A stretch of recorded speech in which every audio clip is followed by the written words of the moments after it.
Hi, എല്ലാവർക്കും സാമ്പാർ വെക്കാൻ അറിയാല്ലേ?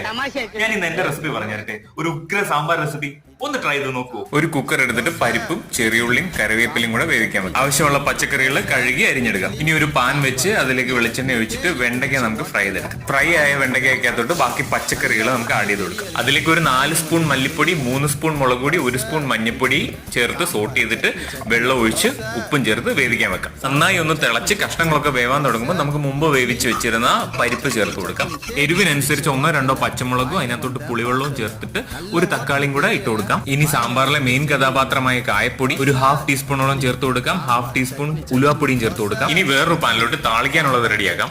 വെളിച്ചെണ്ണ ഒഴിച്ച് കടുക്, ഉലുവ, ചെറിയ ഉള്ളി, കറിവേപ്പില, വറ്റൽമുളക് ചേർത്ത് കൊടുക്കാം. ഫ്ലെയിം ഓഫ് ചെയ്തിട്ട് കുറച്ച് സാമ്പാർ പൊടി ചേർത്ത് കൊടുക്കാം. അരെ വാ, എന്താ മണം! ഇത് ഞാൻ വീട്ടിലുണ്ടാക്കിയ സാമ്പാർ പൊടിയാണ്. താളിപ്പിനൊപ്പം മല്ലിയിലയുടെ ടേസ്റ്റ് ഇഷ്ടമുള്ളവർക്ക് അതും ചേർത്ത് വാങ്ങി വെക്കാം. നല്ല ഉഗ്ര സാമ്പാർ റെഡി.